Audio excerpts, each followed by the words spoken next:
નમસ્કાર, આપનું ડાયકલિસ્ટ એજ્યુકેશનમાં સ્વાગત છે। તો અહીં આપણે ધોરણ 9 ગણિતના બધા ચેપ્ટરો વિશે માહિતી મેળવશીએ। તો તમારે ધોરણ 9 ગણિતમાં ટોટલ 12 ચેપ્ટર રહેશે કે જેમાંથી 4 ચેપ્ટર એવા હશે જે પ્રમેય અને સાબિતીવાળા હશે। બાકી બધાના ચેપ્ટરોમાં સમીકરણ અને વધારે પડતું પ્રેક્ટિકલ રહેશે। તો એના વિશે આપણે ચર્ચા કરીએ। તો અહીંયા આપણે બધા ચેપ્ટરને 2 પાર્ટમાં ડિવાઈડ કર્યા છે। પહેલું પ્રથમ સત્ર અને બીજું દ્વિતીય સત્ર। તો પહેલા આપણે પ્રથમ સત્ર જોઈએ।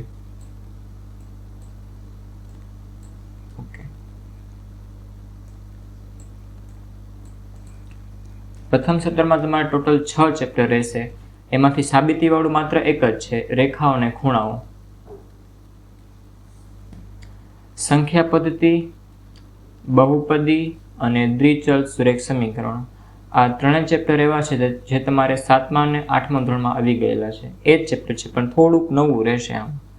અને બાજુમાં અહીંયા ગુણભાર આપેલા છે। આ જે ગુણભાર જે છે એ તમારે પ્રથમ સત્ર અને દ્વિતીય સત્રમાં જે રીતે અલગ પરીક્ષા લેવાતી હોય એ રીતના નથી। આ જે તમારે વાર્ષિક જે ફાઇનલ એક્ઝામ લેવાય 80 માર્કની, એને રિલેટેડ છે આ બધા ગુણભાર। કે 80 માર્કનું પેપર જ્યારે તમારે લેવાશે ટોટલ વાર્ષિકમાં, ત્યારે એમાંથી 8 માર્કનું સંખ્યા પદ્ધતિમાંથી પૂછાશે, 4 માર્કનું યામ ભૂમિતિમાંથી પૂછાશે, એ રીતે। ઓકે, તો પ્રથમ સત્રમાં તમારા આટલા જ ચેપ્ટર છે જેમાંથી મહત્વના સંખ્યા પદ્ધતિ, બહુપદી અને રેખા અને ખૂણાઓ છે। બાકી આ જે ચેપ્ટર છે 3, 4 ને 5 એ એટલા બધું ગુણભાર નથી ધરાવતા। હવે દ્વિતીય સત્ર જોઈ લઈએ। તમારે દ્વિતીય સત્ર ખૂબ જ અગત્યનું રહેશે 80 માર્ક માટે, જેમાં 7મું ચેપ્ટર, 8મું અને 9મું આ ત્રણેય ચેપ્ટર સાબિતીના રહેશે। હેરોનું સૂત્ર, આમાં ખાલી એક જ સૂત્ર છે, એના પરથી જ આખું ચેપ્ટર છે અને એના પરથી તમારે બધા દાખલા કરવાના રહેશે અને સ્વાધ્યાય પણ એક જ છે। હવે છે પૃષ્ઠફળ અને ઘનફળ।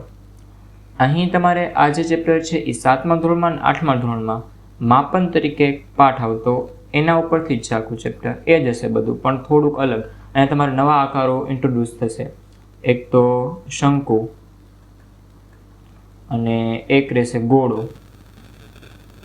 આ બે આકારો પરથી જ આખું ચેપ્ટર છે અને એના ચારક સ્વાધ્યાય છે, એના પરથી બધા દાખલા ગણવાના રહેશે, જે 10 માર્કનું છે।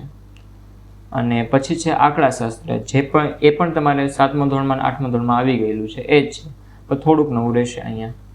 તો તમારે વધુ ગુણભાર ધરાવતા માર્ક 9મું ચેપ્ટર, પૃષ્ઠફળ અને ઘનફળ, આંકડાશાસ્ત્ર અને બાકી આ બધા પ્રમેયવાળા દાખલા।